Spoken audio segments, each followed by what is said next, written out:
तर पहिली प्रार्थना आहे, वक्रतुंड महाकाय सूर्यकोटी समप्रभ निर्विघ्नं कुरु मे देव सर्व कार्येषु सर्वदा. ही बहुतेक सर्वांना परिचयाची आहे. मुद्गल पुराणात जे व्यासमुनींनी 18 पुराणं लिहिली त्यातल्या मुद्गल पुराणात गणेश स्तुतीपर ही प्रार्थना आहे. नंतर मुखम करोति वाचालम पंगुम लंघयते गिरिम यत् कृपा तमहं वंदे परमानंद माधवम. ही श्रीकृष्णासाठी प्रार्थना म्हटलेली आहे. माधव म्हणजे श्रीकृष्ण, विष्णूचा अवतार. आणि ही जी गोष्ट आहे या मुखम करोति वाचालम वरती, तर जेव्हा विवेकानंदांनी धर्म परिषदेत शिकागोला भाषण दिलं आणि त्याच्यानंतर त्यांनी त्यांच्या सहकार्यांना पत्र लिहिली होती, तेव्हा पत्र व्यवहारच होते, त्याच्यात त्यांनी लिहिले की मला देवाने एवढी शक्ती कुठून दिली. तेव्हा त्यांनी हा श्लोक तिथे म्हटलेला आहे आणि उद्धृत केलेला आहे की जो माधव सगळ्यांना मुक्या लोकांना बोलायला लावतो, पंगू लोकांना पर्वत देखील पार करायची शक्ती देतो, त्याच्याच कृपेमुळे मी हे करू शकतोय. नंतर कालिदास रघुवंशम मध्ये तिसरी प्रार्थना म्हणतो की माझ्या साहित्यात भर घाल. पार्वती आणि परमेश्वर, पार्वती आणि परमेश्वर जसे एकमेकांपासून दूर नाहीत आणि एकमेकांना परिपूर्ण करतात, त्या पद्धतीने हे मला तू ज्ञान दे की माझे शब्द आणि त्याचा अर्थ हे योग्य प्रकारे श्रोत्यांपर्यंत पोहोचू दे. तिसरी जी आहे ती जो आदिगुरु शिव त्याच्याबद्दल आहे. तो जो प्राईम गुरु आहे, आदिगुरु आहे, तो कसा आहे त्याच्याबद्दल आहे. तो द्वैताच्या पलीकडे आहे, शांततापूर्ण आहे, कसल्याही सपोर्ट शिवाय आणि तेजस्वी आहे. चौथी जी आहे ती श्रीकृष्णाचीच परत प्रार्थना आहे. तो सच्चिदानंद आहे, विश्वोत्पत्त्यादी हेतवे आणि तापत्रय म्हणजे आदि भौतिक, आदि दैविक आणि आध्यात्मिक तापांपासून तो मुक्ती देणार आहे. आणि शेवटची प्रार्थना सरस्वतीची, की तिला आपण प्रार्थना करतोय की हा आता अभ्यास आम्ही सुरू करतोय, ह्याच्याकरता आम्हाला तू सिद्धी दे. तर आपण प्रार्थना मी म्हणतो, तुम्ही ऐका आणि मग आपण सुरू करू. वक्रतुंड महाकाय सूर्यकोटी समप्रभ निर्विघ्नं कुरु मे देव सर्वकार्येषु सर्वदा. मूकं करोति वाचालं पंगुं लंघयते गिरिं यत्कृपा तमहं वन्दे परमानंद माधवं. वागर्थ विवसंपृक्तो वागर्थ प्रतिपत्तये जगतः पितरो वन्दे पार्वती परमेश्वरो. ओम नमः शिवाय गुरवे सच्चिदानंदमूर्तये निष्प्रपंचाय शांताय निरालंबाय तेजसे सच्चिदानंदरूपाय विश्वोत्पत्त्यादि हेतवे तापत्रय विनाशाय श्रीकृष्णाय वयं नमः. सरस्वती नमोस्तुभ्यं वरदे कामरूपिणी. विद्यारंभं करिष्यामि सिद्धिर्भवतु मे सदा.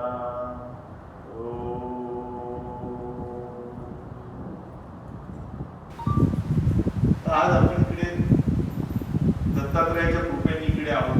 तर दत्तात्रयाबद्दल बऱ्याच जणांना माहिती असेल, त्यातल्या सगळ्याच गोष्टी सगळ्यांनाही माहिती असतील नसतील, तर मी सांगतोय तर बाकीच्यांनी थोडा पेशन्स देऊन ऐका. ज्यांना माहिती आहे, ज्यांना नाही माहिती त्यांना माहिती होऊन जाईल. तर दत्तात्रयाबद्दल, ते दत्तात्रयाचं नाव कुठून आलं तर दत्त अत्री, दत्त म्हणजे देणे, अत्री आणि अनुसया, अत्री ऋषी आणि अनुसया त्यांची पत्नी, ह्यांना त्रिमूर्ती ब्रह्मा विष्णू महेश ट्रिनिटी ह्यांनी दिलं पुत्राच्या रूपात. अत्रीना दिलं दत्तात्रय म्हणून दत्तात्रय हे नाव पडलं. तेव्हा त्याला 3 हेड आहेत, ब्रह्मा विष्णू महेश हे दाखवायला 6 हात आहेत. 6 हात जे आहेत दत्तात्रयाचे, त्याच्यात त्यांनी जी आयुध वापरलेली आहेत ती विष्णू, शंकर आणि दत्ताची आहे, ब्रह्माची आहे. म्हणजे विष्णूची हत्यार जर म्हटलं तर सुदर्शन चक्र आहे आणि शंख आहे. शंख आणि चक्र हे विष्णूची हत्यार त्याच्या हातात आहेत, 2 हातामध्ये. 2 हातामध्ये गदा आणि त्रिशूळ आहेत शंकराची, आणि कमंडलू आणि भिक्षापात्र ब्रह्माचं दुसऱ्या 2 हातात आहे. आता दत्ताबरोबर 4 कुत्रे दिसतात, ते 4 वेदांचा समर्पक दाखवतात उपमा. आणि गाय जी आहे ती पृथ्वी, धरती माता त्याचं रूपक म्हणून म्हटलेलं आहे. आणि औदुंबर वृक्ष सगळ्या इच्छांना ग्रांट करणारा, म्हणजे आपल्याला इच्छा काय म्हणतात त्याला, पुरवणारा वृक्ष म्हणून म्हटलेला आहे. तर दत्तात्रेयाला आदिगुरु पण म्हटलेलं आहे शंकरासारखं. अष्टांग योगाचा तो निर्माता म्हणून म्हटला जातो. तिथे आपण आज योग वर्ग बघणार आहोत. आणि त्याचे जे त्यांनी सांगितले ते नंतर पतंजलींनी लिखित स्वरूपात आणले असं म्हटलं जातं. एकदा राजा त्याच्यावर इम्प्रेस होतो की तो छोटा असताना ते भेटतं राजा आणि ते विचारतात की काय आहे तुझं शिकवलंय कोणी, ते म्हणतात 24 गुरु आहेत. मग निसर्गातल्या 24 गोष्टी सांगतात आणि त्याच्यावरती बरंच त्यांचं 24 गुरु कुठले कुठले त्यांच्याकडून आपण काय शिकतो ते त्यांनी सांगितलंय. ओम द्रम हा मंत्र म्हटल्यावर तुम्ही दत्तात्रेयाचं आवाहन करता आणि ते इकडे उपस्थित होतात असं मानलं जातं. आता आषाढी एकादशी आजचा दिवस आहे. आषाढी एकादशी म्हणजे एकादशी आहे, बऱ्याच एकादशी आहेत 51, त्यापैकी आषाढी एकादशी महत्वाची मानली जाते. आषाढी एकादशी आषाढ मधली ते कार्तिक मधली प्रबोधिनी एकादशी. आषाढी एकादशीला शयनी एकादशी असं पण म्हटलं जातं. आणि 4 महिन्यानंतर जे कार्तिक महिना येतो, आषाढ, भाद्रपद, श्रावण, भाद्रपद, अश्विन आणि कार्तिक, तर तो 4 महिन्यांनी बरोबर प्रबोधिनी एकादशी येते, तेव्हा तो चातुर्मास संपतो. या चातुर्मासात लोक वेगवेगळी व्रत करतात, उपास करतात, प्रार्थना करतात. स्पिरिच्युअल मार्गावर चालण्यासाठी ही सुरुवातीचा दिवस असतो. आजचा दिवस पंढरपूरच्या वारीला सुरुवात होते. आता ही आषाढी एकादशी सुरुवात कुठून झाली याच्याकरता वेगवेगळे मायथॉलॉजिकल म्हणजे पुराणात म्हटलेलं आहे. एक म्हणजे 6 महिने विष्णू असुरांशी लढून थकलेले होते म्हणून ते योग निद्रेत जाण्यासाठी, आराम करण्यासाठी शेषशय्येवरती 4 महिने शांत राहिले झोपेमध्ये. त्याला ही सुरुवात म्हणतात, म्हणून शयनी एकादशी. मांधाता राजा पूर्वी जो होऊन गेला तेव्हा खूप दुष्काळ पडला होता आणि त्याला अंगिरा ऋषी भेटतात आणि ते म्हणतात की तू आषाढी एकादशीला व्रत सुरू कर आणि पाऊस पडेल. आणि तेव्हा पाऊस पडायला लागला. ब्रह्मानी नारदाला सांगितलं होतं, श्रीकृष्णाने युधिष्ठिराला सांगितलं होतं आषाढी एकादशीच्या महत्वाबद्दल. वार्षिक वारी जी होते पंढरपुराला विठ्ठलाला, विठ्ठल म्हणजे विष्णूचा अवतार, कृष्णावतार. तर हे कृष्णावतार, आषाढी एकादशी आणि विष्णू हे सगळे एकाशीच जुडलेले आहेत. म्हणून दरवर्षी पंढरपुराला आषाढी एकादशीला वारी सुरू होते. तर अशा या शुभ मुहूर्तावर दत्तात्रेयाच्या ठिकाणी आपण आपलं सुरू करूया. कुठली गोष्ट सुरू करताना आपण जर प्रश्न विचारला कशासाठी, काय प्रयोजन आहे, कोणी सांगितलंय, का करताय तुम्ही हे सगळं, तर वाय. ते एक मनुष्य असतो, तो एका चौकात जातो, तिथे एक साधू भेटतो आणि त्याला तो विचारतो हा रस्ता कुठे जातो, हा रस्ता कुठे जातो. तो साधू म्हणतो बाबा तुला नक्की जायचंय कुठे. तो म्हणतो ते काही ठरवलं नाहीये. म्हणतो तू ठरवलं नाहीये तर फरक काय पडतो, हा रस्ता कुठे का जाईना. तर जर आपण कुठे जायचं ठरवलं असेल तर त्याचा उपयोग आहे. प्रश्न आपल्याला बऱ्याच वेळेला पडतात. आपल्या सगळ्या इतिहासात जर बघितलं तर श्रीकृष्णापासून प्रत्येक ठिकाणी दासबोधापर्यंत प्रश्नोत्तराच्या स्वरूपातच सगळ्या गोष्टी दिलेल्या आहेत. प्रश्न एकदा आता युट्यूब वरती पण त्याचा व्हिडिओ आहे. श्री श्री रविशंकर जे आहेत त्यांना एकाने विचारलं की तुम्हाला सगळ्यात जास्त चांगला प्रश्न कुठला आवडतो. तर ते म्हणाले मला कुठला आवडतो म्हणण्यापेक्षा प्रत्येकाने स्वतःला कुठला प्रश्न विचारायला पाहिजे जो फार कमी जण विचारतात, तो म्हणजे मी कोण आहे, हू एम आय. मी कोण आहे हा जो प्रश्न आहे ह्याचं उत्तर शोधण्यासाठी आपला वर्ग आहे. हे जो उत्तर जे आहे तेच आतापर्यंतच्या सगळ्या ह्याच्यात दिलेलं आहे. जर तुम्ही स्वतःला बरोबर ओळखलं तर तुम्ही स्वतः कोण नाही आहात हे देखील बरोबर ओळखलं. मग स्वतःची चुकीची आयडेंटिटी काढून स्वतःची बरोबर आयडेंटिटीकडे प्रवास करणं. गौर गोपालदास जे आहेत राधाकृष्ण मधले, हरे राम हरे कृष्ण मधले, त्यांचं पुस्तकात त्यांनी छान दिलेलं आहे, मी पूर्वी आईस्क्रीम होतो आणि नंतर मी मेणबत्ती झालो. म्हणजे माझी खोटी आयडेंटिटी आईस्क्रीम साठी सारखी होती, स्वतः रममाण होती. आणि जेव्हा मी इतरांसाठी काम करायला लागलो, मेणबत्ती सारखा प्रकाश द्यायला लागलो आणि स्वतः जळायला लागलो, ती माझी खरी identity. So wrong identity to right identity हा जो प्रवास आहे त्यालाच आपण आध्यात्मिक प्रवास असं म्हणूया.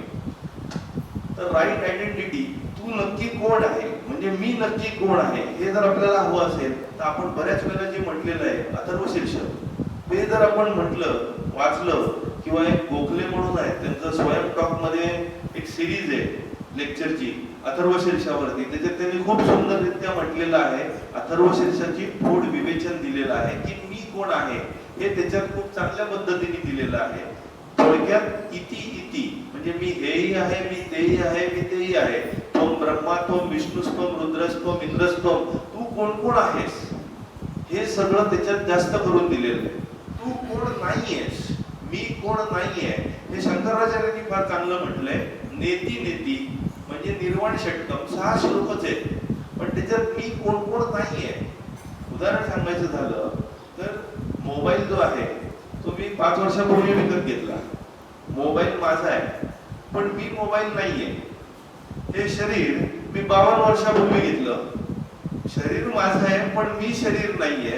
हे जे डिसआयडेंटिफिकेशन आहे हे नेती नेती. आता ह्याच्यात काय काय गोष्टी असतात की मी कोण आहे आणि मी कोण नाही, हेच सगळी चर्चा अथर्वशीर्ष, निर्वाण षटकम, चरपट मंजरिका, भगवद्गीता, भागवतम, ज्ञानेश्वरी, दासबोध, पतंजली योगसूत्र, सगळ्यांमध्ये याच गोष्टीचा उहापोह आहे. तू खरा स्वतःला ओळख, तू स्वतःला नाहीयेस त्याच्यापासून दूर हो, दॅट इज ऑल. ह्याच्यापेक्षा अजून काही ठेवलेलं नाहीये. भागवतात जर आपण बघितलं तर एक छान त्यांनी सूत्र दिलेलं आहे, आत्मानं रथितम विद्धी शरीरम रथमेव बुद्धी तू सारथी विद्धी मन प्रग्रहमेव च इंद्रियाणि हयानाहुर विषयांस्तेषु गोचरात् आत्मेंद्रिय मनोयुक्तम भोक्तेत्याहुर मनीषिण. म्हणजे आत्मा जो आहे तो मालक आहे त्या रथाचा. रथ जो आहे ते आपलं शरीर आहे, आपण रथ नाही आहोत. रथामध्ये जो सारथी आहे ती आपली बुद्धी आहे, जे लगाम आहेत सारथ्याच्या हातात ते आपलं मन आहे, जे घोडे आहेत ते आपली इंद्रिय आहे, ज्ञानेंद्रिय, कर्मेंद्रिय, आणि जो रस्ता आहे ज्याच्यावरून तो चाललाय ते विषय आहे, सेन्स ऑब्जेक्ट्स. आणि याच्यावरून तुम्ही चाललेला जेव्हा आहात तेव्हा तुम्ही विसरू नका की तुम्ही कोण आहात. तुम्ही स्वतःला बुद्धी, मन, इंद्रिय हे समजायला लागला तर गडबड होते. जसं पतंजली म्हणतात की तुम्ही जे आहात आणि तुम्ही जे नाही आहात याच्यामध्ये जे कव्हर आहे, तुम्ही जे आहात या ज्ञानावरती जे कव्हर पडतं, आवरण पडतं, त्या अज्ञानाच्या आवरणाला अविद्या म्हणून म्हटलेलं आहे. आणि ते आवरण तुम्हाला दूर करण्यासाठी काय करणं गरजेचं आहे? अभ्यास आणि वैराग्य. तेव्हा तुमच्यातला विवेक जागृत होईल, आणि विवेक जागृत झाला तर हे आवरण दूर कराल आणि तुमची खरी आयडेंटिटी तुम्हाला कळेल. आता हे मी थोडं फास्ट बोलतोय कारण का आपल्याला पुढच्या काही महिन्यांमध्ये दर आठवड्याला यातला एक पार्ट घेऊन हळूहळू पुढे जायचंय. मी आता रूपरेषा इंट्रोडक्शन देतोय की किती मोठा आवाका आहे. थोडक्यात तुम्ही कोण आहात आणि तुम्ही कोण नाही आहात हे कळलं म्हणजे काम झालं. आपण स्वतःला चुकीने समजून बसतो मी हे आहे.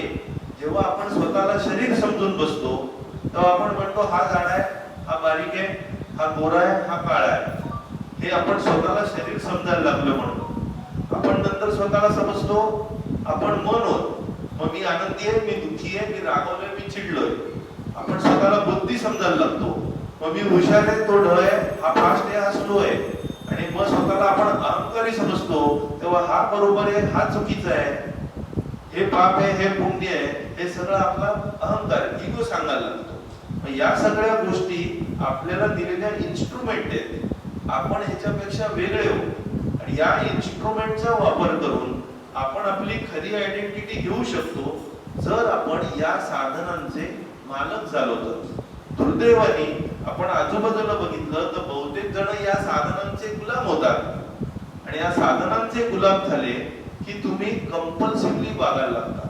कंपल्सिव्हली वागायला लागता म्हणजे आता मला हे बघायचंय, आता मला हे खायचंय, आता मला हे करायचंय, धावायला लागले घड्याळाच्या काट्यामागे. मला हे पाहिजे, मला ते पाहिजे, मला तेही पाहिजे. कशा करता पाहिजे? शरीराला पाहिजे, मनाला पाहिजे.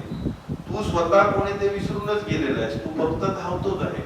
तर ही डिसआयडेंटिफिकेशन करण्यासाठी ही गोष्ट आहे. तर आता योग म्हणजे काय हा शेवटचा भाग.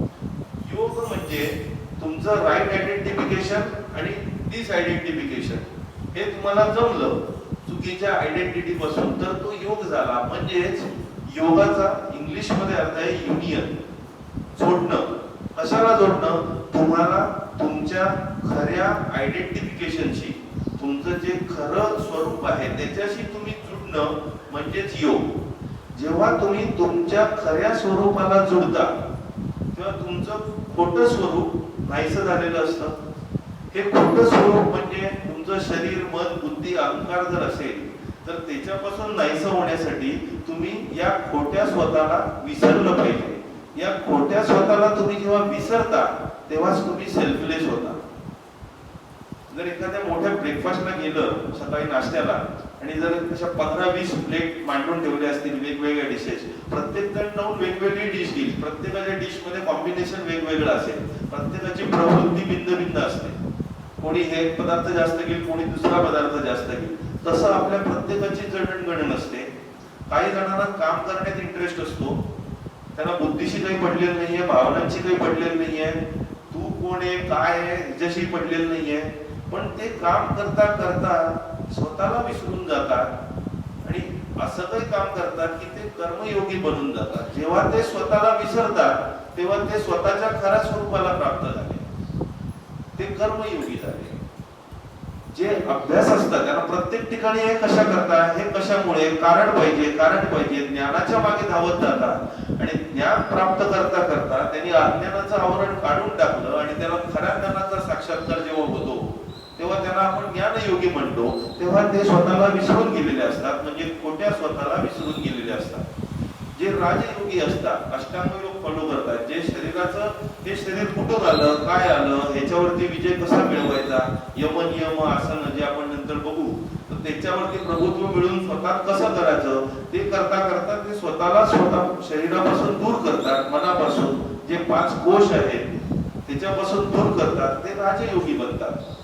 आणि ज्यांना ज्ञानाशी पडलेलं नाहीये, ज्यांना कर्माशी पडलेलं नाहीये, ज्यांना शरीराशी पडलेलं नाहीये, ते फक्त इमोशनल आहेत, त्यांना फक्त प्रेम आणि प्रेमच कळतं, त्या परम स्वरूपाच्या चिंतनातच जे फक्त व्यक्त आहेत ते भक्तियोगी बनतात आणि भक्ती योगात ते स्वतःला विसरून गेलेले असतात. त्यामुळे हे जे 4 योगाचे प्रकार आहेत, असे योगाचे अनंत प्रकार आहेत ज्या ह्याच्यात तुम्ही स्वतःला विसरता, खोट्या स्वतःला, आणि खऱ्या स्वरूपाला समरस होता, तो योग.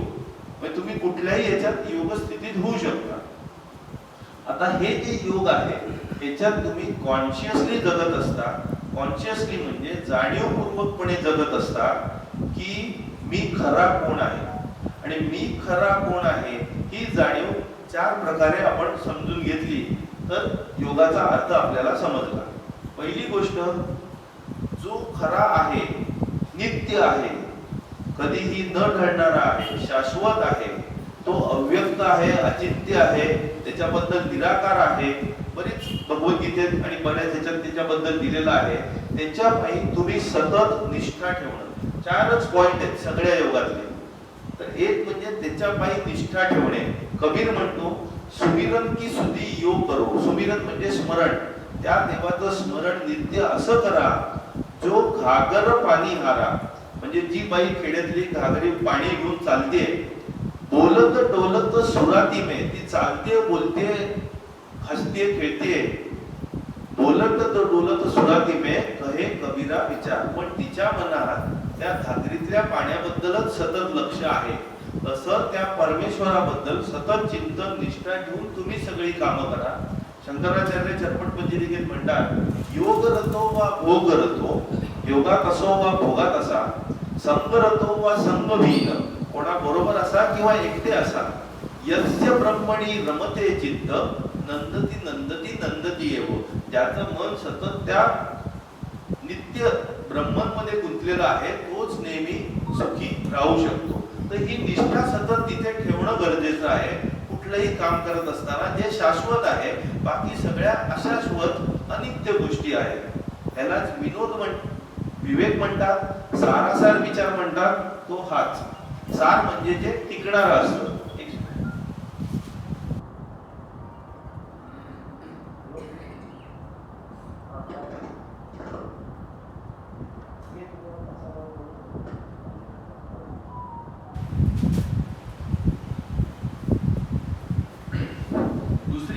आहे ती म्हणजे वैराग्य, तिसरी आहे त्याग आणि चौथी आहे अकर्तव्य.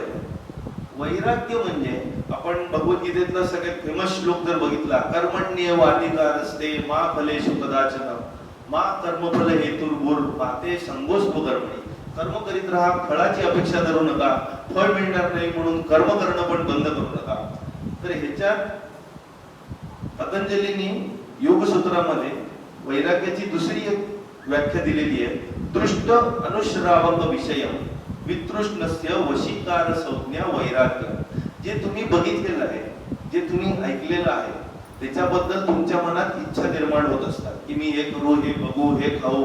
एक तर तुम्ही बघितलेलं असतं किंवा ऐकलेलं असतं. तर या विषयाबद्दल वितृष्ण म्हणजे इच्छारहित बनणं आणि ते इच्छारहित बनण्यावरती प्रभुत्व आणणं, मास्टरी आणणं, वशीकार, ही जी संज्ञा आहे, डेफिनेशन आहे, त्याला वैराग्य असं म्हणतात. आणि त्याग म्हणजे जे तुम्हाला फळ मिळालेलं आहे, कर्माचं फळ, ते तुम्ही देऊन टाकणं, त्याला त्याग म्हणतात. आता वैराग्य आणि त्याग मधला फरक सांगण्यासाठी एक छान गोष्ट आहे. अर्जुन एकदा श्रीकृष्णाला म्हणतो की तुम्ही म्हणता सारखं कर्ण सगळ्यात दानशुरे, मला वाटतं 20 दानशुरे, हे काही बरोबर नाही. तर श्रीकृष्ण म्हणतो ठीक आहे, आपण परीक्षा घेऊया. कर्ण आता बऱ्याच दिवस अंतरावरती दुसऱ्या गावात आहे. मी काय करतो, उद्या दुसऱ्या दिवशी इथला बाहेरचा, गावाबाहेरचा डोंगर सोन्याचा करतो, बघू तू किती दानशुरे. अर्जुन म्हणतो ठीक आहे, दवंडी वाजवतो. उद्या सकाळी 6 वाजल्यापासून संध्याकाळी 6 वाजेपर्यंत डोंगर सोन्याचा असणार. सगळ्यांनी जमा इकडे डोंगराच्या इकडे. मग सगळी मोठी लाईन लागलेली असते. अर्जुन 5 वाजताच रेडी होऊन डोंगराच्या इकडे रेडी. 6 वाजता सूर्यप्रकाश पडल्या तो डोंगर सोन्याचा होतो. त्यांनी सगळे दवंडी मजूर लावलेले असतात, सोनं खंडात अर्जुन सगळ्यांना देत असतो. सकाळी 6 वाजल्यापासून संध्याकाळी 6 वाजेपर्यंत नॉन स्टॉप चहा पाणी, काही कसली विधी नाही, काही नाही, 12 तास नॉन स्टॉप काम करून तो थांबतो. श्रीकृष्ण म्हणतो झालं, तो म्हणतो झालं, आता यायला काही तोडच नाहीये, कारण काय करू शकतो मला बघूच या. मग ते काही दिवस प्रवास करतात, कर्णाच्या गावी जातात. तेव्हा काही एवढं कम्युनिकेशन नसल्यामुळे ही माहिती पोहोचलेली नसते. मग तो म्हणतो तू लपून बस, मी कर्णाला बोलवतो. अर्जुन बाजूला राहतो, कर्णाला बोलवतो. तो म्हणतो असा असा डोंगर मी करतोय या गावाच्या बाहेर सोन्याचा. तो कर्ण म्हणतो ठीक आहे, आणि कर्ण त्याच्या घरात निघून जातो. मग श्रीकृष्ण निघतो, अर्जुन बाहेरच लपून राहतो कर्णाच्या घराच्या बाहेर. बघतो आता कर्ण काय होतं. 1-2 माणसं येतात त्याच्या घरी आणि बाहेर पडतात. कर्ण घराच्या बाहेरच नाही पडत. मग रात्रीपर्यंत हा म्हणतो हा बाहेरच नाही पडला, 2च माणसं गेली, ठीक आहे म्हणे, कदाचित दवंडी पिटत असतील वगैरे वगैरे. मग हा म्हणतो आता हा वेगळं काय करतोय मला बघायचंय, माझ्यापेक्षा श्रेष्ठ कसा. मग रात्री तिथेच जागा राहतो. 4 वाजल्यापासून जागा. 4 वाजले, 5 वाजले, 5:30 वाजले, 6 वाजले, 7 वाजले, कर्ण घराच्या बाहेरच पडत नाही. हा म्हणतोय काहीतरी वेगळंच चालू आहे. 8 वाजले, 9 वाजले, काहीच नाही. 10 वाजता अर्जुनाचा पेशन्स संपतो. आता कर्ण राहू दे, डोंगराकडे जातो बघायला. डोंगराच्या इथे पोचल्यावर तो तोंडात बोट घालतो. सगळं गाव जमलेलं असतं आणि जो तो खणून सोनं घेऊन चाललेला असतो. तिथे कर्ण द्यायला उभाच नसतो. अर्जुन जे करतो सोनं घेऊन देणं, त्याला म्हणतात त्याग. आणि कर्ण जे करतो त्याला म्हणतात वैराग्य. तुम्ही तुमचं घ्या, मला त्या हातात घ्यायची पण इच्छा नाही. तो वैराग्य इज ऑलवेज सुपिरियर टू त्याग. सुरुवातीच्या फेजला आपण त्याग करतो आणि पुढे गेल्यावर वैराग्य, त्याची इच्छाच आपल्याला नाही होत की मला कुठल्या फळाची इच्छाच नाहीये. कर्मण्येवाधिकार असते मा फलेषु कदाचन, ते वैराग्य. आणि त्याग म्हणजे जे मिळाले ते देऊन टाकणं. अकर्तेपण हे शेवटचं. ज्ञानेश्वरीमध्ये दासबोधात रामदास स्वामींनी सगळ्यांनी अकर्तेपण जे सांगितलेलं आहे. भगवद्गीतेत छान श्लोक आहे. प्रकृते क्रियमाणानी गुणै कर्माणि सर्वशा अहंकार विमूढात्मा कर्ताहम इति मन्यते. प्रकृती हा गुणांचा खेळ आहे, 3 गुणांचा. जो अहंकार झालेला आहे तो व्यक्ती म्हणतो मीच काही सगळं करतोय. तर ते करते पण त्या परमेश्वराकडे, नित्याकडे, ब्रह्मनकडे तुम्ही देणं गरजेचं आहे. म्हणून शिवाजी महाराज देखील म्हणतात ही तर श्रींची इच्छा, जे काही काम केलं ते. विवेकानंद म्हणतात मी केवळ एक पोर्टर आहे, हमाल आहे, करता करविता तोच आहे. मी ऍक्च्युली काही करतच नाहीये. उलट कोणाला मला काही करायला मिळालं तर ते मी माझं भाग्य समजतो, माझ्या आत्मशुद्धीसाठी. आणि हे करते पण जेव्हा तुम्ही घेत नाही तेव्हा ज्ञानेश्वर म्हणतात हेच वर्म आहे. तुमचा अहंभाव जेव्हा निघून जातो, करते पण निघून जातो, तेव्हा तुम्ही खरे स्वस्वरूपी विलीन झाला. तुमची खरी आयडेंटिटी तुम्हाला कळली की तुम्ही हे स्वतः करत नाही आहात. तर परमेश्वरापायी निष्ठा ठेवणे, कर्मफळाची अपेक्षा न करता काम करणे, कर्मफळ जर असेल तर त्याचा त्याग करणे आणि अकर्तेपण घेणे, या 4 गोष्टी जेव्हा घडतात तेव्हा योग घडतो. मग तुम्ही सांख्ययोग म्हणा, कर्मयोग म्हणा, सांख्ययोग म्हणजे ज्ञानयोग, कर्मयोग म्हणा, भक्तियोग म्हणा, राजयोग म्हणा, या 4 गोष्टी इथे स्थिर स्थावरत आहेत. या 4 पायांवरतीच ते टेबल जे आहे योगाचं ते स्थिर राहतं. आता आपण जर उत्पत्ती बघितली, उत्पत्ती आणि लय, मी कोण आहे तो निर्गुण, निराकार, अव्यक्त, ज्याच्या कुठली डेफिनेशन नाही, जो कशातही फिट होत नाही, तो आपल्या बुद्धीच्या पलीकडे आहे, अगोचर आहे. बुद्धी अगोचर, मन बुद्धीच्या पलीकडे आहे म्हटल्यावर त्याला तुम्ही शब्दात बांधणं खूप कठीण आहे, अशक्य आहे असं ज्ञानेश्वर म्हणतात. तरी मी प्रयत्न करतो असं रामदास स्वामी देखील दासबोधात म्हणतात. मग रामदास स्वामींनी फार छान प्रकारे त्यांनी दिलेलं आहे की कशी उत्पत्ती झाली आणि लय झाला. तर निर्गुण निराकारापासून मूळ मायेचं स्फुरण आलं, मग आकाश, पंचमहाभूतांपैकी पहिलं तत्व निर्माण झालं, त्यातून त्रिगुण तयार झाले, सत्व, रज, तम, आणि अहंकार, मन, बुद्धी निर्माण झाली. आकाशापासून वायू, वायूपासून अग्नी, अग्नीपासून जल, जलपासून पृथ्वी, आणि हा पंचमहाभूतांचा पसारा सुरू झाला. तुम्ही जर 3 कलर बघितले, प्रायमरी कलर्स, जे निळा, पिवळा आणि लाल, त्याच्यापासून 3 सेकंडरी कलर होतात मिक्स अँड मॅच करून. त्या सेकंडरी कलर मिक्स करून केले तर अजून 6 टर्शरी कलर होतात. तसं या त्रिगुणांपासून सगळा पसारा सुरू होतो, जो भगवद्गीतेतल्या 18व्या अध्यायात त्यांनी त्रिगुणांबद्दल खूप डिटेल दिलेलं आहे. सात्विक, राजसिक आणि तामसिक, ज्ञान कुठलं, धृती कुठलं, कर्म कुठलं, त्याबद्दल सगळं सविस्तर दिलेलं आहे. आता हे जे आपण बघितलं, हे पंचमहाभूतातून हा पसारा निर्माण झाला आणि नंतर लय होताना पृथ्वी जलात, जल अग्नीमध्ये, अग्नी वायू, वायू आकाशात लीन होत जातं आणि परत मूळ माया स्फुरण बंद होतं आणि ते कल्प संपतो, त्याला कल्पांत म्हणतात.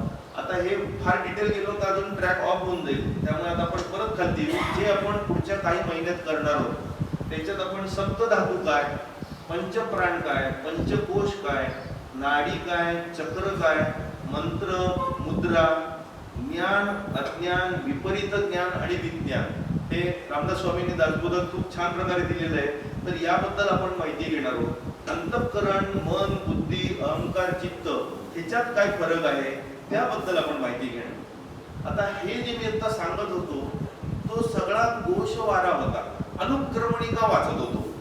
आता कुठलीही पुस्तक वाचताना तुम्ही नुसतीच अनुक्रमणिका वाचली तर थोडं छाती दडपल्यासारखं होतं, अरे खूपच झालं. पण जेव्हा तुम्ही प्रत्येक चॅप्टर सावकाश स्लोली उलगडायला लागाल तेव्हा तुम्हाला लक्षात येईल की आपण नक्की काय करतो. तर आपण जो चॅप्टर बघणार आहोत त्याला म्हणतात पतंजली योगसूत्र. जी पतंजलींनी 196 योगसूत्र दिली, त्याच्यात त्यांनी वेगवेगळे पाद आहेत. पहिले समाधी पाद आहे, पहिला चॅप्टर. दुसरा चॅप्टर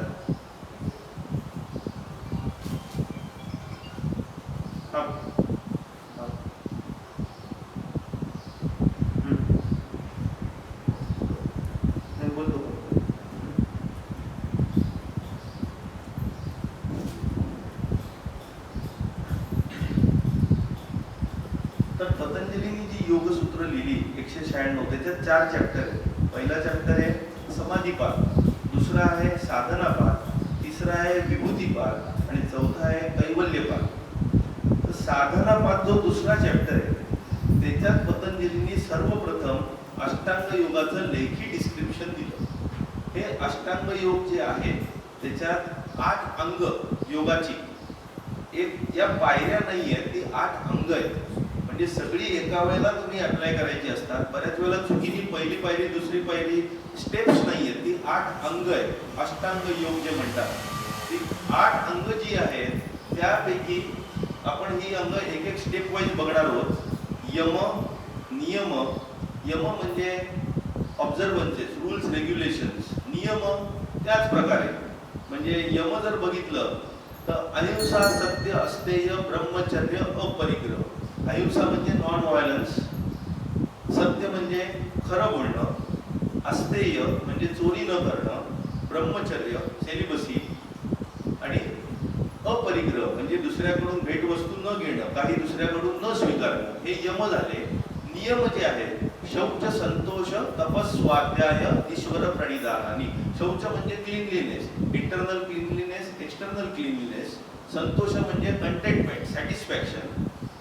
तप म्हणजे ऑस्टिरिटी, तपश्चर्या. स्वाध्याय म्हणजे अभ्यास करणे, स्वतःचा अभ्यास करणे, पुस्तकाचा अभ्यास करणे.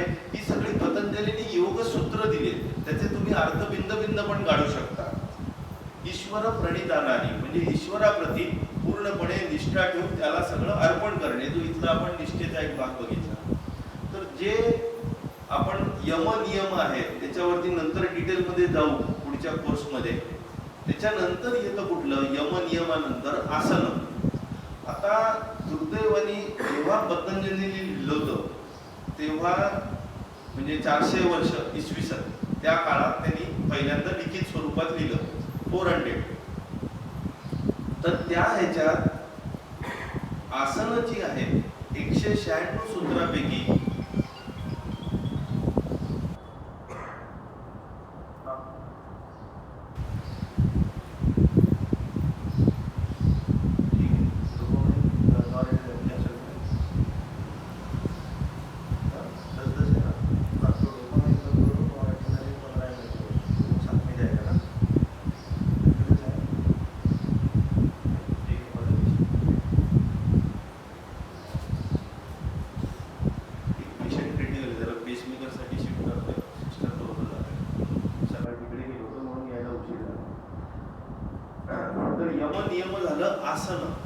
आसनावरती 196 सूत्रांपैकी फक्त 3 सूत्र आहेत.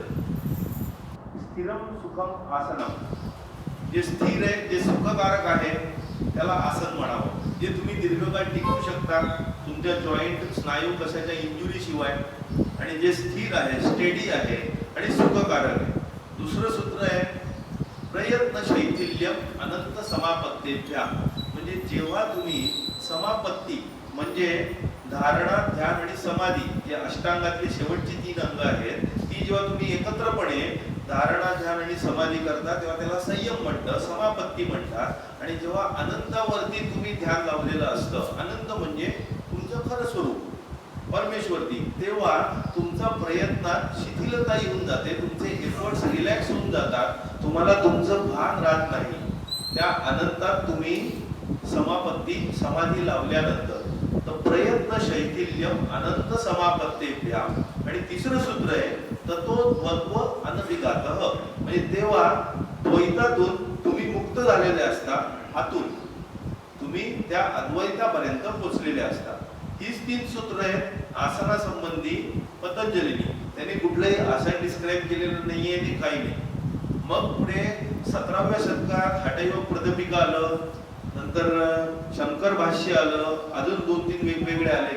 गेरंट संहिता म्हणून होतं, त्याच्यात 84 आसनं म्हणून म्हटली गेली. काही जणांनी 5 सांगितली, काही जणांनी 15 एक्सप्लेन केली. आणि आज जर आपण बघितलं योगा क्लास तर बहुतेक ठिकाणी आसनच चालतात. मेन बाकीच्या ज्या गोष्टी आहेत त्यांच्याबद्दल चर्चा होत नाही. तर आसनं म्हणजे योगा किंवा प्राणायाम म्हणजे योगा असं नाहीये. आता प्राणायामाबद्दल 5 सूत्र आहेत. तस्मिन् सती श्वास प्रश्वास योगो गतिविच्छेद प्राणायाम. म्हणजे तस्मिन् सती श्वास प्रश्वास, श्वास घेतला, श्वास सोडला, गतिविच्छेद याचा स्पीड जो आहे तो मध्ये मध्ये ब्रेक केला, त्याला प्राणायाम असं म्हणतात. तस्मिन् सती श्वास प्रश्वास योगो गतिविच्छेद प्राणायाम. बाह्य अभ्यंतर स्तंभ वृत्ते देशकाल संख्याभिः परिदृष्ट दीर्घ सूक्ष्म. हे पतंजलीने योग सूत्रात एकदम मिनिमम शब्दात एक्सप्लेन केलंय. श्वास बाहेर सोडणं, श्वास आत घेणं. आत घेणं त्याला पूरक म्हणतात, बाहेर सोडणं त्याला रेचक म्हणतात, आत रोखून धरणं याला कुंभक म्हणतात योगाच्या भाषेमध्ये. तर बाह्य अभ्यंतर श्वास कुठे असतो, आत घेणं, बाहेर सोडणं. स्तंभ वृत्ते म्हणजे रोखून धरणं. तो बाहेर रोखून धरला तर त्याला बहिर्कुंभक म्हणतात. श्वास सोडल्यावर रोखून धरणं, श्वास घेतल्यावर रोखून धरणं त्याला अंतर्कुंभक म्हणतात. तर बाह्य अभ्यंतर स्तंभ वृत्ते हे देश काल संख्याभिनी म्हणजे कुठल्या ठिकाणी तुम्ही श्वास रोखून धरताय, किती किती वेळा श्वास घ्यायचा, किती वेळा सोडायचा, देश काल किती वेळ घ्यायचा, किती वेळ सोडायचा, आत घेणं किती वेळ, सोडणं किती वेळ, देश काल संख्याविधी परिदृष्ट दीर्घ सूक्ष्म, दीर्घ घ्यायचा का सूक्ष्म घ्यायचा. जेव्हा तुम्ही अनुलोम विलोम करता, चंद्रभेदी सूर्यभेदी प्राणायाम करता, तेव्हा सूक्ष्म श्वास असतो, काही जोर जोरात घ्यायची गरज नसते. पण जेव्हा तुम्ही कपालभाती करता, भस्त्रिका प्राणायाम करता, कपालभातीमध्ये उच्छ्वास जो आहे रेचक तो जोरात सोडायचा असतो, भस्त्रिकामध्ये आत जोरात घ्या बाहेर जोरात सोडा, तिथे दीर्घ सूक्ष्म हे डिफरन्सिएशन असतं. आता हे झालं दुसरं सूत्र.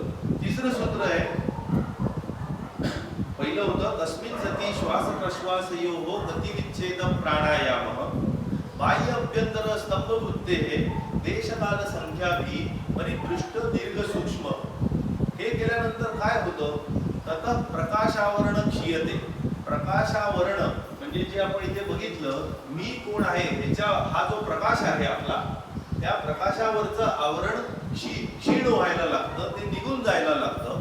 आणि त्याच्यानंतर धारणासुच मनसः योग्यता, म्हणजे धारणा जे पुढचं आहे मेडिटेशन करणं, कॉन्सन्ट्रेशन करणं, त्याच्याकरता तुमचं मन तयार व्हायला मदत होते. एवढीच 3 सूत्र दिलेली आहेत पतंजलींनी देखील 196 सूत्रांपैकी.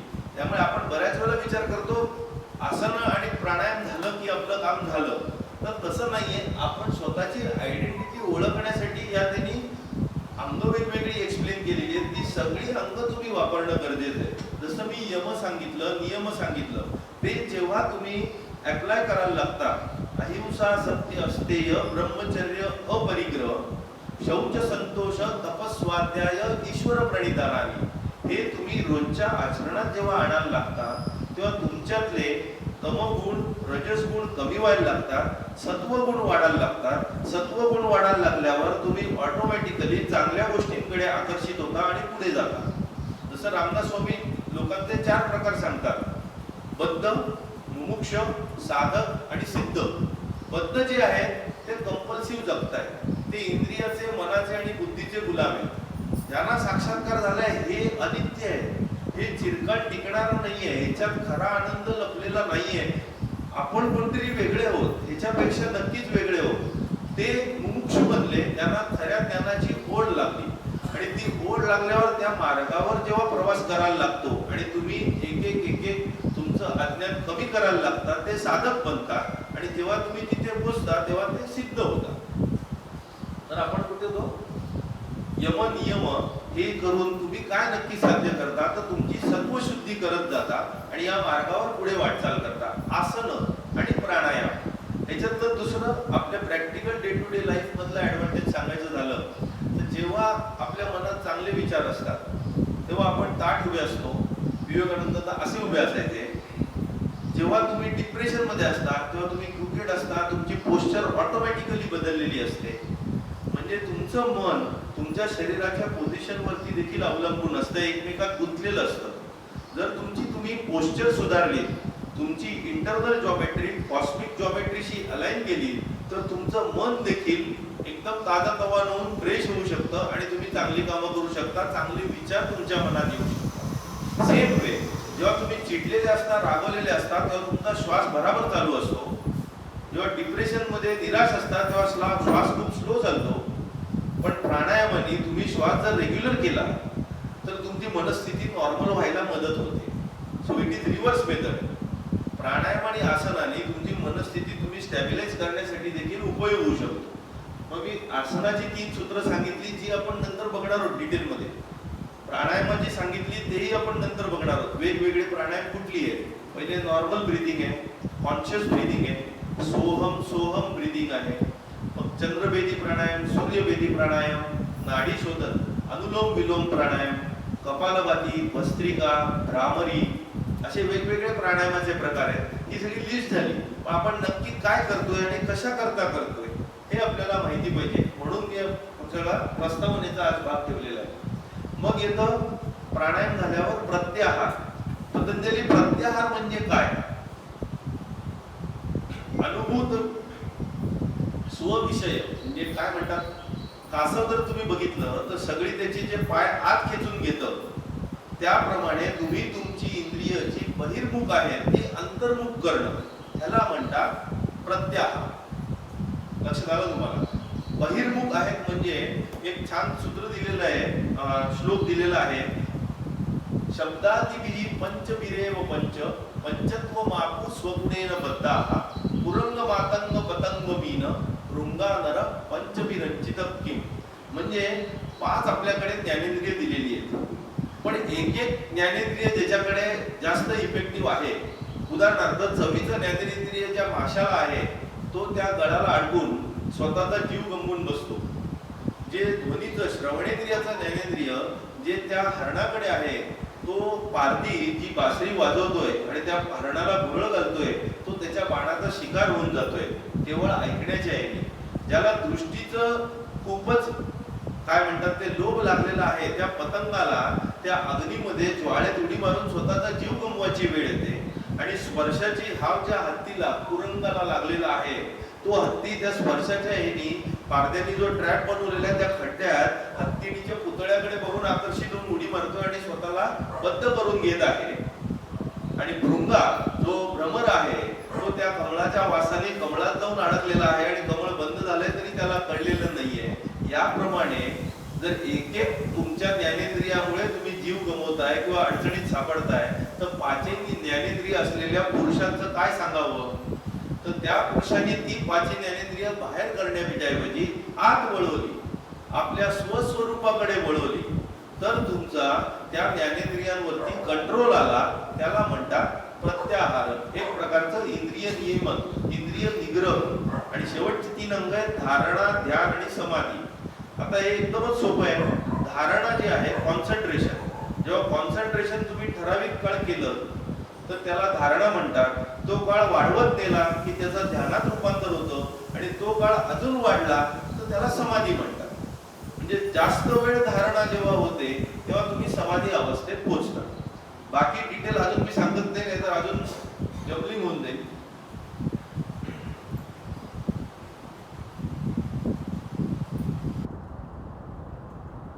तर आता आपण काय बघितलं त्याचा फक्त एक गोषवारा घेऊया आणि शेवटची प्रार्थना करून संपूया.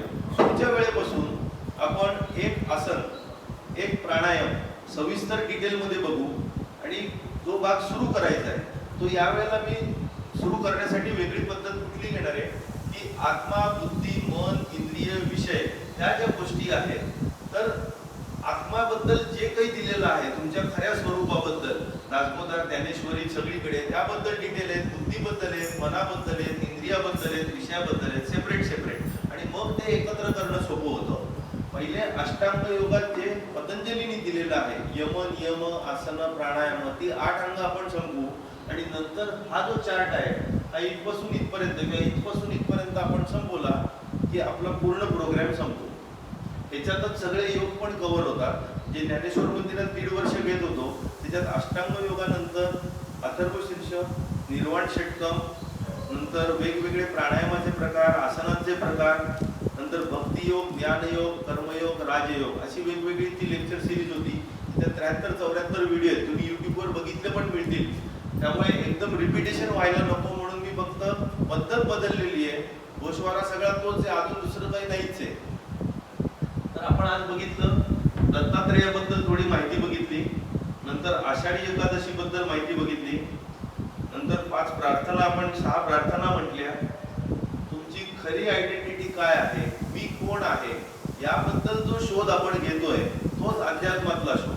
जेव्हा अथर्व शीर्षात म्हणतात की तू तुझी काळजी घ्यायची आहे पाठीमागून, पुढून, दक्षिणेकडून, उत्तरेकडून, वरून, खालून, सगळीकडून, पण तेव्हा ते धनंजय गोखले सांगतात स्वयंपाकमध्ये खूप छान, तुझी सगळ्यात मेन डायरेक्शन तुझ्या आत आहे.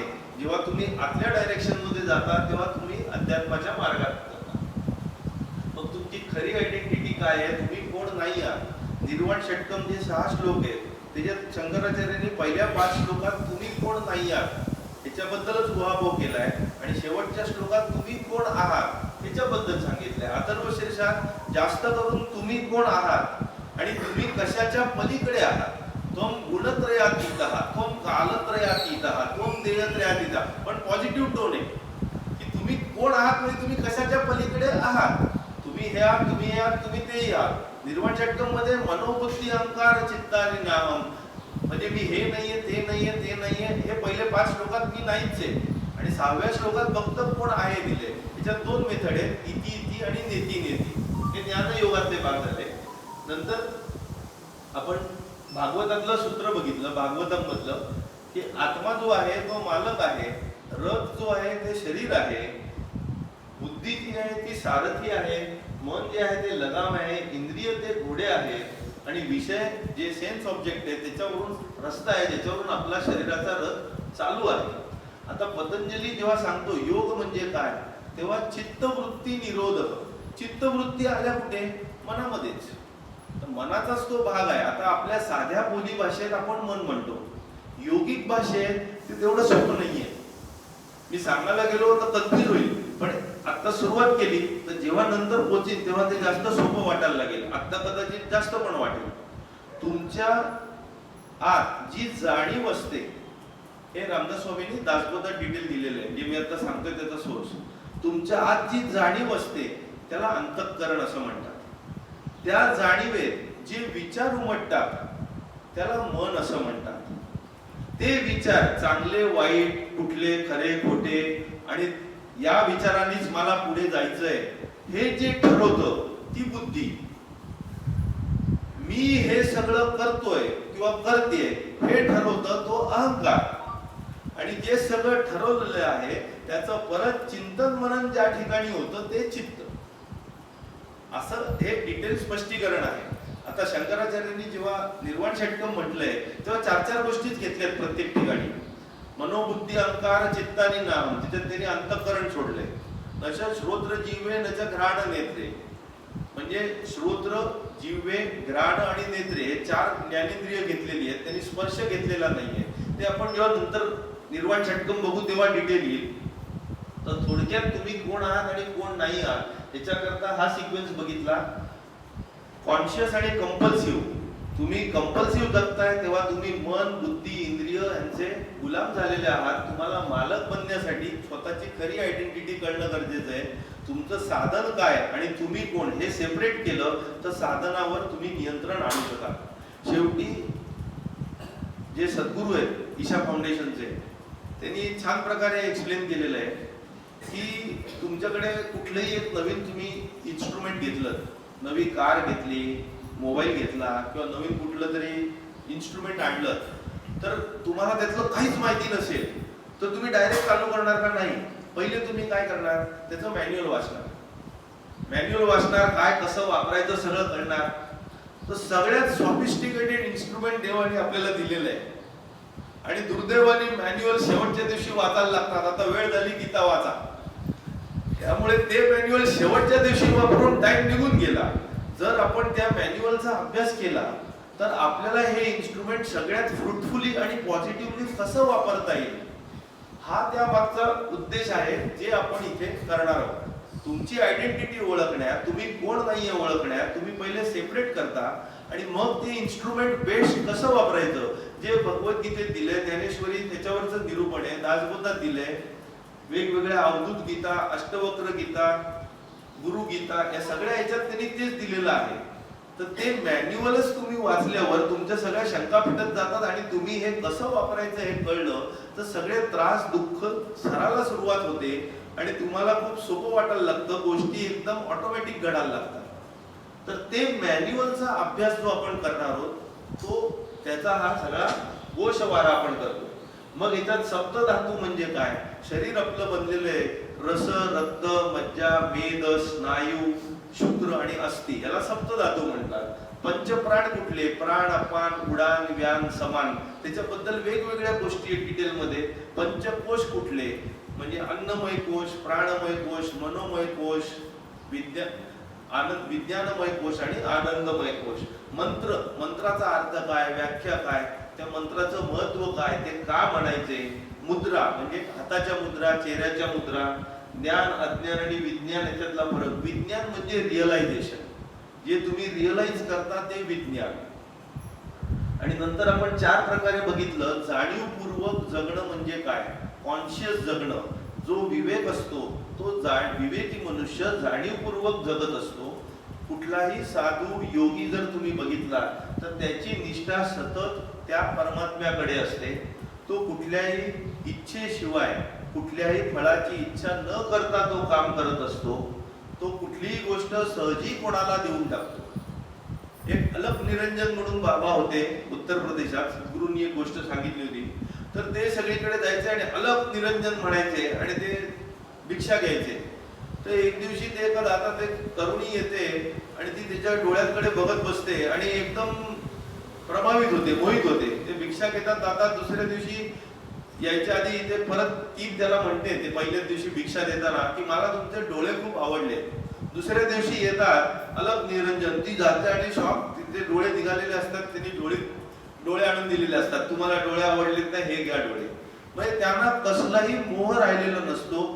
त्याग करण्यात त्यांना कुठलाही प्रॉब्लेम येत नाही. मंडाक्षरशी ते त्याग करून टाकतात आणि अकर्तेपण, कसलाही कर्तेपण स्वतःकडे घेत नाही. जो कर्ता कर्तविता आहे तो तोच आहे, ही सतत भावना ठेवून जेव्हा ते काम करतात तेव्हा तुम्ही जाणीवपूर्वकपणे जगताय. आता याच्यानंतर आपण अष्टांग योगाची रिव्हिजन बघितली होती. यम, नियम, आसन, प्राणायाम, प्रत्याहार, धारणा, ध्यान आणि समाधी.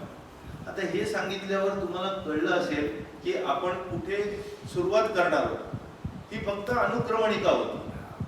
अनुक्रमणिकेला 1 तास गेला ऑलमोस्ट. त्यामुळे यातली आपण 2-2 मिनिटाचा 1-1 तास केला तर साधारण 60 मिनिटं करायला कमीत कमी 30 लेक्चर तरी आपल्याला लागतील. दर आठवड्याला एक करत गेलं तर साधारण वर्ष 1.5 वर्ष त्याच्यात जाईल. दर 2 मिनिटाचं आपल्याला एक्सपांड करायचं म्हटलं तर. आणि ते हळूहळू होत जाईल, तेव्हा प्रत्येकाला आनंद होत जाईल. अनुक्रमणिका वाचताना बहुतेकांनाच बोर होतो.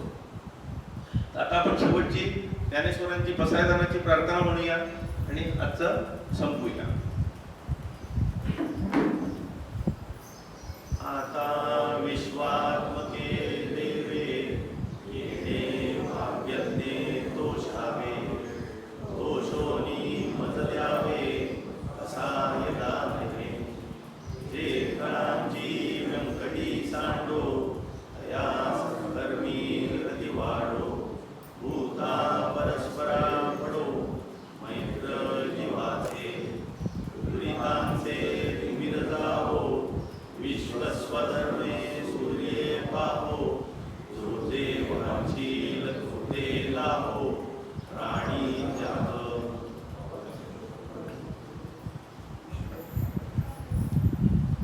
याच्यात एक ग्रुप आहे आम्ही ज्ञानेश्वर मंदिरात असताना बनवलेला.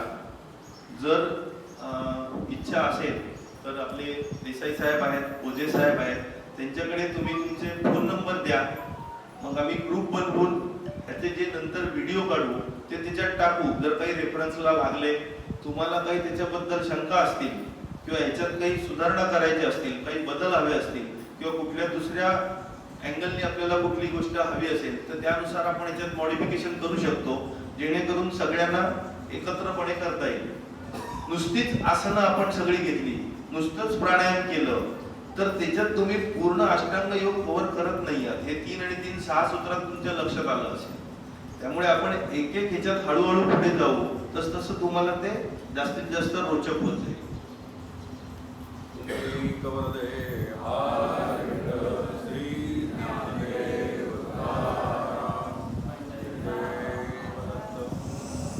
आजच्या आपल्या योग वर्गाला चांगली सुरुवात झालेली आहे.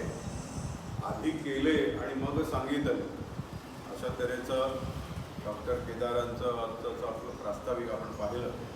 आणि त्यांनी हेही असं म्हटलं की आपलं जे शरीर आहे त्याचा जो उपयोग आहे त्याचा अभ्यास आपण लवकर सुरू केला पाहिजे या योगाच्या माध्यमातून, जे आपल्याला पहिल्यापासून आलेलं आहे. त्यामुळे आपल्या सगळ्यांना विनंती आहे की आपल्या घरातली सगळी तरुण मंडळी आहेत, आपले नातेवाईक आहेत, तर अशांना आपण अवश्य सांगावं की दर रविवारी आपण सकाळी 1 तास नक्की काढूया आणि हे जे ज्ञानामृत आहे त्याचा आपण सगळ्यांनी लाभ घेऊया. आणि मग आपल्याला मंदिर जरा रिकामं भरलं तरी चालेल, आपण आज सगळेजण ॲडजस्ट करून घेऊ आणि सुंदरतेने हा जो आपण आता सुरू केलेला जो उपक्रम आहे हा गुरु दत्तात्रयाच्या कृपेने हा सुफळ आणि सिद्धीसमध्ये या 1-1.5 वर्षामध्ये आपण नक्की नेऊया. आणि जे ही परमेश्वराचीच इच्छा आहे की अशा तऱ्हेचा जागृत होणं या ठिकाणी व्हावं आणि आपलं देवस्थानच अत्यंत जागृत असल्या कारणाने ही सगळ्या गोष्टी होत आहेत. आपण सगळ्यांनी त्याचा आपणही जरूर लाभ घ्यावा आणि आपल्या सगळ्यांना मंडळींनाही त्याच्यासाठी येण्यामध्ये सांगावं. आता 10 वाजता इथे आपल्या आज आषाढी एकादशी आहे. विठ्ठलाच्या याच्यावर वेगवेगळी गीतांचं एका पुस्तकाचं प्रकाशन आहे. ज्यांना शक्य आहे त्यांनी 10 वाजता अवश्य यावं आणि पुन्हा पुढच्या रविवारी 7 वाजता वेळेवर आपण या ठिकाणी यावं आणि हा जो आपण आता यज्ञ सुरू केलेला आहे त्या यज्ञामध्ये सगळ्यांनी सहभागी व्हावं असे आपल्या गुरुदेव दत्त संस्थांच्या वतीने मी सगळ्यांना आवाहन करतो. पुढच्या रविवारी फक्त पहिल्या चॅप्टरचं पहिलं पान होणार आहे. त्यामुळे आजच्या 1/100 गोष्टीच पुढच्या वेळेला कळणार आहेत. त्यामुळे तेव्हा प्रॅक्टिकल जास्त असेल, गोष्टी जास्त असतील आणि आजच्या सारखं बोजड नक्की होणार नाही. पण हा गोषवारा कधीतरी सांगणं गरजेचं होतं, नाही तर शेवटी होईल नक्की आपण कुठे चाललोय, तर कुठे सुरुवात केली, कुठे संपलं हे कळावं हा उद्देश होता.